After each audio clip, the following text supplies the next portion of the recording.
Hi hello नमस्कार मित्रांनो, कसे आहेत आपण सर्व? आशा करतो तुम्ही सर्व फिट असणार. मित्रांनो, आज आपला वेट गेन वर्कआउट सिरीजचा तिसरा दिवस आहे आणि आज आपण करणार आहोत लेग्स वर्कआउट.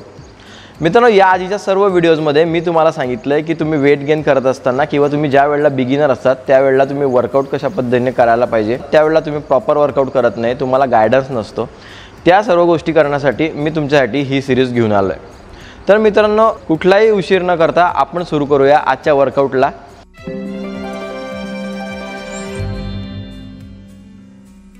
आपला आजचा पहिला सेट असणार आहे स्क्वॉट्सचा. आपण स्क्वॉट्समध्ये सुद्धा 3 सेट्स करणार आहे आणि एका सेट्समध्ये आपले 15 रिपिटेशन्स असणार आहे. मित्रांनो, वर्कआउट करत असताना कधी तेवढंच वेट घ्या जेवढं तुमच्याने लिफ्ट केलं जाईल. कधी जास्त वेट घेऊ नका, कारण जास्त वेट घेतल्यामुळे तुमचा फॉर्म चुकू शकतो आणि तुमचा प्रॉपर मसल ट्रेन होऊ शकणार नाही. मित्रांनो, जसं की मी तुम्हाला प्रत्येक व्हिडिओमध्ये सांगत आलो आहे की कुठलंही वर्कआउट करण्याआधी आपल्याला वॉर्मअप करणं इम्पॉर्टंट आहे. कारण आपण जेही वर्कआउट करतो ते वर्कआउट करण्यासाठी वॉर्मअप करून आपण आपल्या बॉडीला प्रिपेअर करतो. सर्वात आधी स्ट्रेचिंग करून घ्या. आज जर आपलं लेग्स वर्कआउट आहे तर आपले लेग्स स्ट्रेच करून घ्यायचे, वॉर्मअप करायचा आणि त्याच्यानंतर वर्कआउट सुरू करायचं.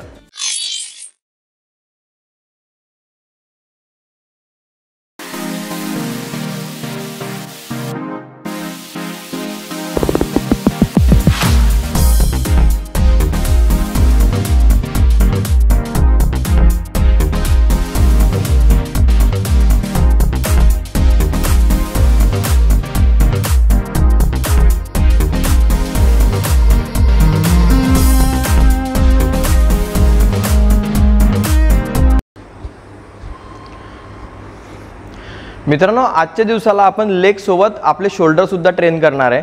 कारण आपण एका दिवसाला 2 मसल ट्रेन करतोय आणि हे 2 मसल वीकमधून 2 वेळा ट्रेन व्हायला पाहिजे. जसं की आपण जे वर्कआउट सोमवारी केलं तेच वर्कआउट आपलं गुरुवारी व्हायला पाहिजे. म्हणजे एका दिवसाला आपल्याला 2 मसल ट्रेन करायचे आहेत, त्याच्यामध्ये पण आपल्याला आठवड्यामधून ते 2 वेळा ट्रेन करायचे. सर्वात आधी आपण लेग वर्कआउट घेऊ आणि आपण वर्कआउटची सुरुवात करूया स्क्वॉट्सपासून. मित्रांनो, ज्या वेळेला आपण बिगिनर असतो त्यावेळेला आपल्याला वर्कआउटचा प्रॉपर फॉर्म माहिती नसतो आणि ज्या वेळेला प्रश्न तो लेग्स वर्कआउटचा त्यावेळेला आपला फॉर्म प्रॉपर असला पाहिजे, नाहीतर आपल्या गुडघ्याला इंजुरी होऊ शकते. म्हणून मित्रांनो, सर्वात आधी महत्त्वाचं जे आहे ते आहे की तुम्ही तुमच्याने जेवढं वेट लिफ्ट केलं जाईल तेवढंच वेट लिफ्ट करा. कारण जास्त वेट लिफ्ट केल्यामुळे आपला जो फॉर्म आहे तो चुकू शकतो.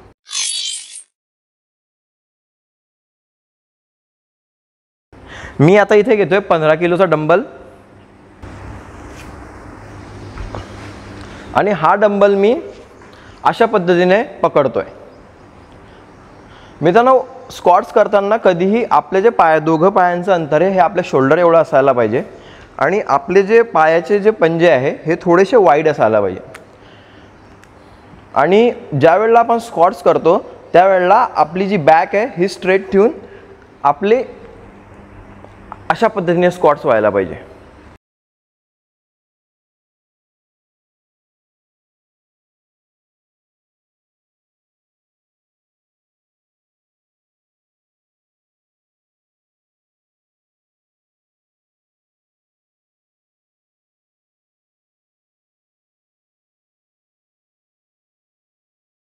मित्रांनो, या वर्कआउटचे सुद्धा मी 15 रिपिटेशन घेतले. तुम्हाला फक्त एक गोष्ट लक्षात ठेवायची आहे की ज्या वेळेला तुम्ही स्क्वॉट्स करता त्यावेळेला तुमचे हे जे गुडघे आहे हे तुमच्या पंजाच्या पुढे जायला नको. कारण बरेच लोक स्क्वॉट्स करताना अशा पद्धतीने करतात, असे किंवा असं पूर्ण बसतात. अशा गोष्टी केल्यामुळे तुमच्या गुडघ्यावर तुम्हाला लोड येऊ शकतो आणि त्याला लॉंग टर्म इंजुरी होऊ शकते. म्हणून कधीही स्क्वॉट्स करत असताना तुमची चेस्ट अप असायला पाहिजे, बॅक स्ट्रेट, तुमच्या पायातलं अंतर तुमच्या शोल्डर एवढं आणि तुमचे नी थोडे वाईड असायला पाहिजे आणि अशा पद्धतीने स्क्वॉट्स व्हायला पाहिजे. जास्त पुढे पण झुकायचं नाही आहे, जास्त मागे पण व्हायचं नाही आहे, प्रॉपर स्क्वॉट व्हायला पाहिजे. मी बऱ्याच बिगिनरला बघतो ते चुकीच्या पद्धतीने वर्कआउट करतात, त्यांना माहिती नसतं. किंवा बरेच जिममध्ये असे लोक असतात त्यांना सुद्धा माहिती नसतं, ते बिगिनरला चुकीच्या पद्धतीने माहिती देतात.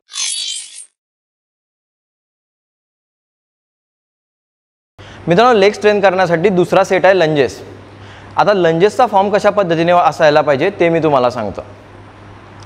ज्या वेळेला मित्रांनो आपण लंजेस करतो त्यावेळेला आपल्याला वॉकिंग लंजेस करायचे आहेत, कारण वॉकिंग लंजेस हे जास्त इफेक्टिव्ह आहे असं मला वाटतं. ज्या वेळेला आपण लंजेस करतो त्यावेळेला आपला जो पाय आहे हा एवढ्या अंतरावर असायला पाहिजे आणि आपला जो नी आहे हा पुढच्या पायाच्या हीलपर्यंत यायला पाहिजे. या पद्धतीने आपला लंजेस असायला पाहिजे. बरेच लोक लंजेस करताना चुक्या काय करतात, हा जो पाय आहे हा जास्त पुढे घेतात आणि मग लंज करतात. याच्याने प्रॉब्लेम काय होतो की तुमचा लेग ट्रेन होत नाही, याच्याने तुमचे ग्लूट्स ट्रेन होतात.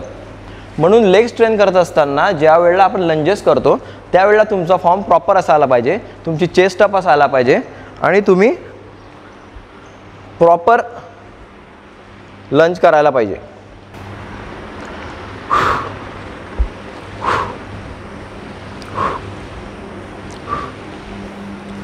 लंजेस करताना आपले जे ब्रीदिंग आहे ते अशा प्रकारे असायला पाहिजे. Breathe in, breathe out.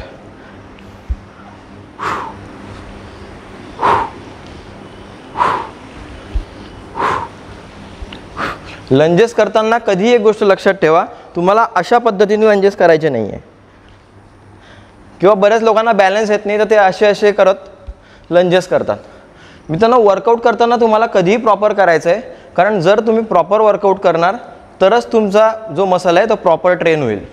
ज्या वेळेला तुम्ही बिगिनर असता त्यावेळेला तुम्ही वेट घेण्याची जास्त घाई करू नका, कारण ज्या वेळेला तुम्ही बॉडी वेटवर वर्कआउट करणार त्यावेळेला तुम्हाला प्रॉपर फॉर्म ठेवायला मदत होईल. आणि जर तुम्ही वेट घेतलं तर तुमचा फॉर्म प्रॉपर होणार नाही, हे मी तुम्हाला प्रत्येक वर्कआउटमध्ये सांगतो.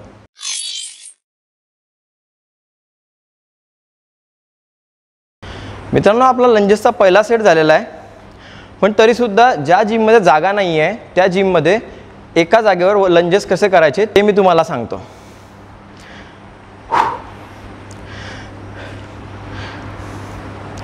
मित्रांनो, ज्या वेळेला आपल्याला एका जागेवर लंजेस करायचे असतात त्यावेळेला आपल्याला जसं की मी तुम्हाला सांगितलं, या पायाचं अंतर असं घ्यायचं की दुसऱ्या पायाचा जो गुडघा आहे तो गुडघा या पायाच्या हीलपर्यंत येईल.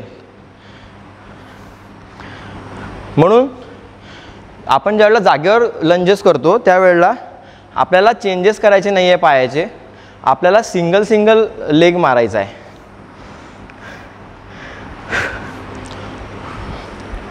वन, 2, 3, 4, 13, 14, 15. एका लेगचे 15 रिपिटेशन झाल्यानंतर आपल्याला दुसऱ्या लेगचं वर्कआउट करायचं आहे. हे सुद्धा तशाच प्रकारे करायचं आहे. आपल्या पायामध्ये अंतर तेवढंच घ्यायचं आहे जेवढं हा नी या पायाच्या हीलपर्यंत येईल. ठीक आहे, चला मग. 1, 2, 3, 4, 5, 13, 14, 15. या पद्धतीने आपल्याला एका जागेवर लंजेस करायचे ज्या वेळेला आपल्या जिममध्ये जागा कमी असेल त्यावेळेला.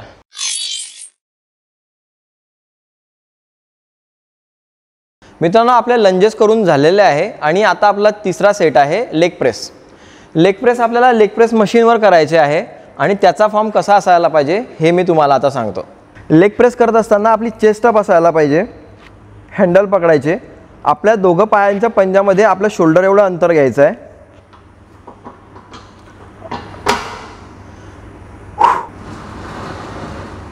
आणि या पोझिशनमध्ये आपला लेग प्रेस व्हायला पाहिजे.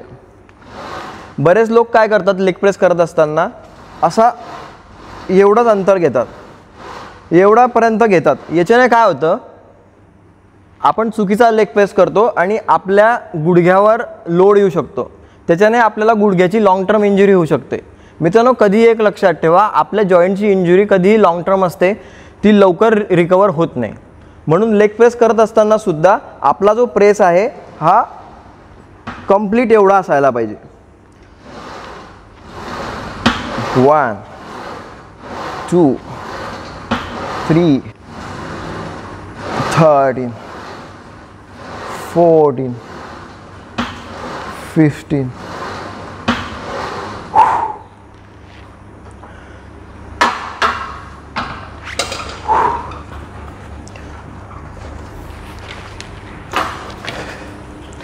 लेग प्रेसचे सुद्धा आपल्याला 3 सेट घ्यायचे आणि 15 रिपिटेशन्स घ्यायचे। मित्रांनो, लेग प्रेस करत असताना ज्या प्रकारे मी तुम्हाला सांगितलं की आपले जी नीची रेंज ऑफ मोशन आहे ही कंप्लीट व्हायला पाहिजे। तुम्ही जर प्रॉपर लेग प्रेस केला नाही तर तुमच्या गुडघ्यावर लोड येऊ शकतो।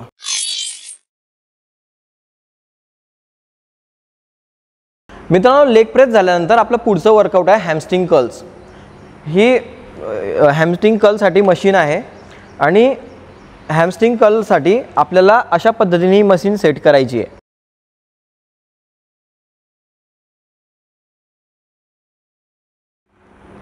मित्रांनो, हॅमस्ट्रिंग कर्ल्स करत असताना आपल्याला ही मशीन खालच्या साईडला सेट करायची आहे। पहिल्या सेटला मी 25 किलो घेतो आहे।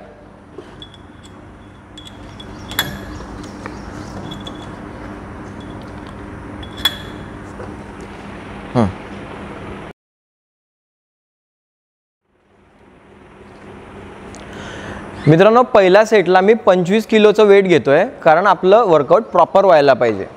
हॅमस्ट्रिंग कर्ल्स करत असताना आपले जे नीज आहे ते या ठिकाणी यायला पाहिजे।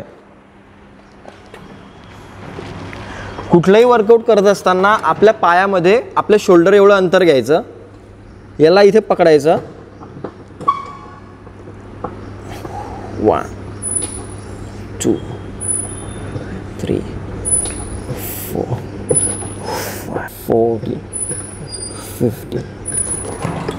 मित्रांनो, हा झाला आपला पहिला सेट। अशाच प्रकारे आपल्याला प्रत्येक सेटला वेट वाढवत घ्यायचं आहे आणि असे 3 सेट करायचे। प्रत्येक सेटचे आपल्याला 15 रिपिटेशन्स करायचे जेणेकरून आपल्याला चांगले रिझल्ट मिळतील। मित्रांनो, जिममध्ये येण्याचं कारण फक्त एकच आहे की आपल्याला व्यवस्थित मसल ट्रेन करायचं आहे आणि आपली बॉडी अट्रॅक्टिव्ह बनवायची आहे। जिममध्ये आपण वजन उचलायसाठी येत नाही, आपण वजन फक्त अशासाठी उचलतो की आपला मसल प्रॉपर ट्रेन झाला पाहिजे। म्हणून मित्रांनो, जिममध्ये आल्यानंतर वजन उचलण्याच्या मागे लागू नका। जिममध्ये आल्यानंतर आपला मोटिव्ह हा फक्त मसल बिल्डिंगच असायला पाहिजे।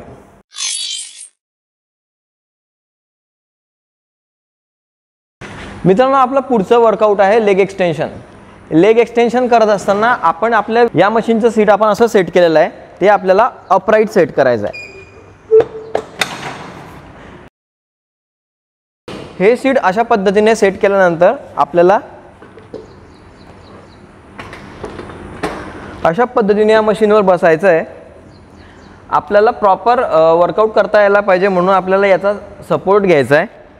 मित्रांनो, पहिल्या सेटला मी 30 किलोचं वजन घेणार आहे आणि प्रत्येक सेटला 5-5 किलोची प्लेट मी इन्क्रीज करणार आहे। आपली चेस्ट अप असायला पाहिजे, सपोर्ट घ्यायचा आणि मग प्रॉपर लेग एक्सटेन्शन करायचं। मित्रांनो, कुठलंही वर्कआउट करत असताना आपली जी मान आहे ही सरळ रेषेत असायला पाहिजे। कधीही वर्कआउट करत असताना इकडे बघायचं, आजूबाजूला बघायचं नाही, सरळ बघायचं जेणेकरून आपली जी पोस्चर आहे ती व्यवस्थित येते।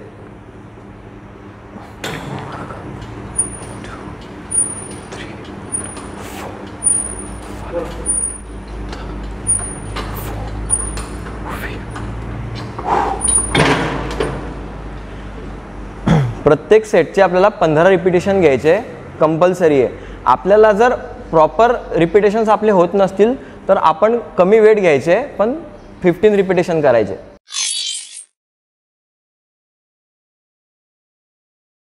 मित्रांनो, आपलं लेग्स वर्कआउट आता झालेलं आहे आणि आता नेक्स्ट वर्कआउट आपण घेणार आहे शोल्डरचं। शोल्डर वर्कआउट करत असताना सुद्धा आपला फॉर्म कसा असायला पाहिजे ते मी तुम्हाला आता सांगतो।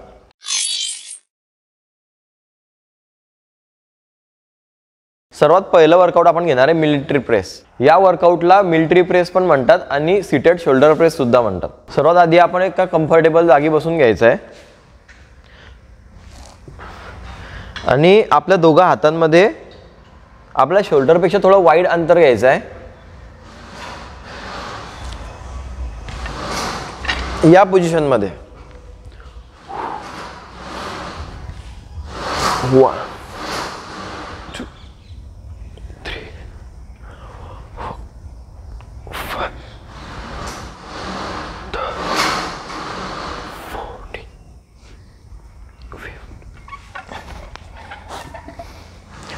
मित्रांनो, हे वर्कआउट करत असताना सुद्धा तुमचे रिस्टची जी पोझिशन आहे ती अशाच सरळ पद्धतीने असायला पाहिजे। जो तुमचा रॉडचा लोड आहे तो सेंटरला असायला पाहिजे। आणि मित्रांनो, या वर्कआउटचे सुद्धा आपल्याला 3 सेट्स करायचे आणि 15 रिपिटेशन्स घ्यायचे. या वर्कआउटमध्ये आपल्याला जास्त हेवी वेट घ्यायचं नाही आहे, आपल्याला मॉडरेट वेटवर हे वर्कआउट करायचं आहे.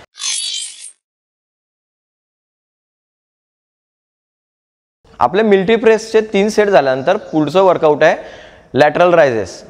मित्रांनो, लॅटरल रायझेसमध्ये आपल्याला एक गोष्ट लक्षात ठेवायची आहे की जास्त हेवी वेट घ्यायचं नाही आहे आणि वर्कआउट करताना प्रॉपर वर्कआउट करायचं आहे. म्हणून तुम्हाला मी सांगतो की आपलं लॅटरल रायझेस जेव्हा आपण करतो त्यावेळेला आपल्या दोघं पायांमध्ये शोल्डर एवढं अंतर घ्यायचं आहे, चेस्ट अप करायची आहे आणि आपल्याला मॉडरेट वेट घ्यायचं आहे.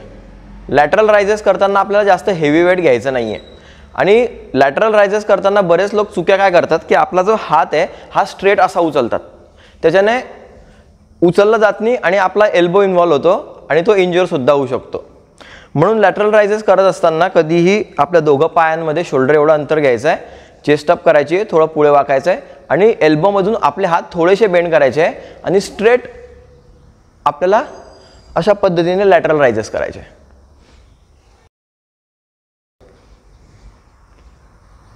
बरेच लोक अशा पद्धतीने करतात, काही लोक असं करतात,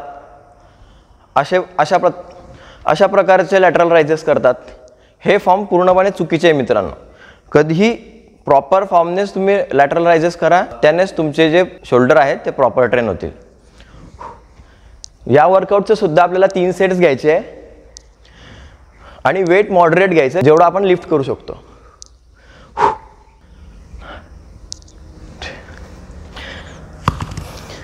लॅटरल रायझेसचे सुद्धा आपल्याला 3 सेट्स घ्यायचे आणि 15 रिपिटेशन्स घ्यायचे. मित्रांनो, कधीही शोल्डर वर्कआउट करत असताना आपल्याला प्रॉपर फॉर्म यूज करायचा आहे, कारण आपला जर फॉर्म चुकला तर आपली शोल्डर इंजुरी होऊ शकते आणि शोल्डर इंजुरीसुद्धा लॉंग टर्म बरी होत नाही.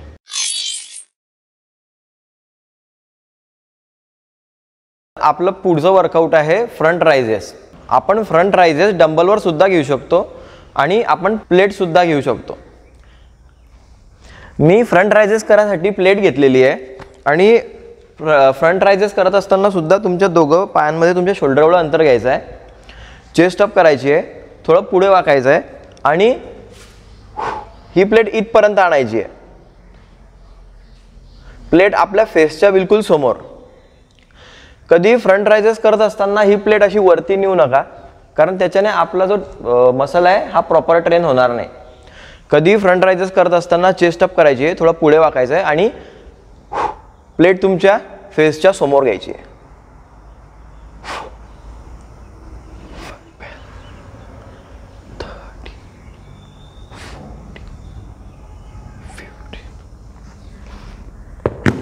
फ्रंट रायझेस करत असताना सुद्धा लोक प्लेट घेतल्यानंतर असं सरळ उचलतात तिला आणि उचलली जात नाही, त्यामुळे आपण थोडं मागे वाकतो. अशा पद्धतीने तुम्ही फ्रंट रायझेस करू नका किंवा शोल्डरचे काही वर्कआउट्स आहे ते करू नका, कारण असं केल्याने तुमच्या बॅकमध्ये सुद्धा प्रॉब्लेम येऊ शकतो. मित्रांनो, कुठलंही वर्कआउट करत असताना आपला जो फॉर्म आहे हा प्रॉपर असायला पाहिजे आणि तुमचा जर फॉर्म प्रॉपर नाही आहे तर त्याच्याने तुमचे मल्टिपल मसल किंवा मल्टिपल जॉईंट्स त्याच्यामध्ये इन्व्हॉल्व होतात आणि तुम्हाला लॉंग टर्म इंजुरी होते.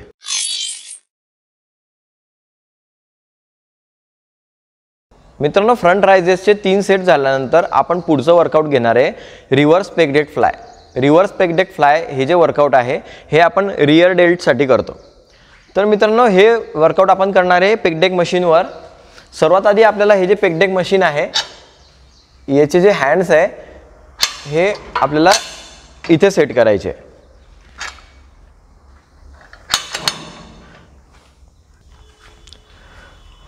असे सेट करायचे. तुमचं सीट सेट करून घ्या आणि कधीही तुम्ही ज्या वेळेला रिव्हर्स पेग डेक फ्लाय करणार आहे त्यावेळेस तुमचे जे हात आहे हे तुमच्या शोल्डरपेक्षा थोडे वरती पाहिजे. अशा पद्धतीने तुम्ही तुमचं सीट ॲडजस्ट करा आणि ज्या वेळेला तुम्ही फ्लाय करणार त्यावेळेला याची जी रेंज ऑफ मोशन आहे ही फक्त आपल्या शोल्डरपर्यंत असायला पाहिजे. जास्त मागे जाऊ नका, कारण जास्त मागे जर गेले तुमचं जे ट्रॅप आहे ते तिच्यामध्ये इन्व्हॉल्व होतील. म्हणून रिव्हर्स पेग डेक फ्लाय करताना तुम्हाला एक गोष्ट लक्षात ठेवायची आहे की तुमचं जे हात आहे हे तुमच्या शोल्डरपेक्षा मागे जाणार नाही.